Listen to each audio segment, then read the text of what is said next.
চট্টগ্রাম নৌ বন্দরে আগে একটি গাড়ি প্রবেশ ফি ছিল মাত্র 100 টাকা, সেটা হঠাৎ করে বাড়াইয়া 300 টাকা করা হয়েছে।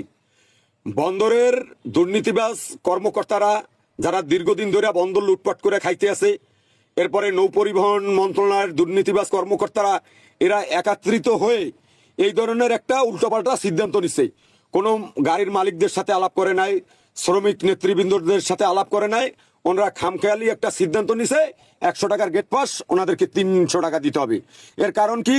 প্রথম কারণ হয়েছে ওনারা বিগত দিনে স্বাধীনতার পর থেকে লুটপাট করছে, দুর্নীতি করছে, দেশের টাকা বিদেশে পাচার করছে, বিভিন্নভাবে বন্দরের মানে অর্থ আত্মসাৎ করছে, বন্দরে ক্ষতিগ্রস্ত করছে।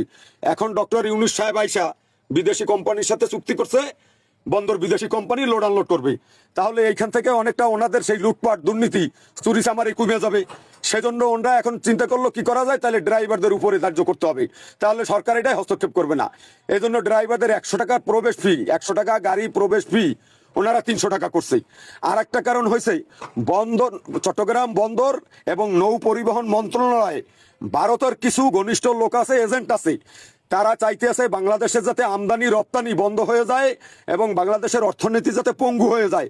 সেই জন্য ওনারা এই ধরনের সিদ্ধান্ত নিছে।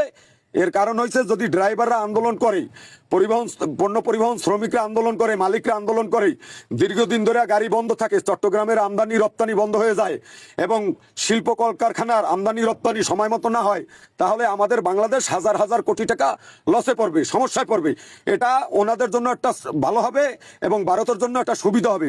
সেই ভারতের এজেন্ট হয়ে, ভারতের মদতপুষ্ট হয়ে নৌ পরিবহন মন্ত্রণালয় এবং চট্টগ্রাম বন্দরের কিছু অসাধু কর্মকর্তা এই সিদ্ধান্ত বেছে নিয়েছে। আমরা তীব্র নিন্দা প্রতিবাদ জানাই। অবিলম্বে 100 টাকার গেট পাস ফি 300 টাকা প্রত্যাহার করতে হবে, করতে হবে, করতে হবে।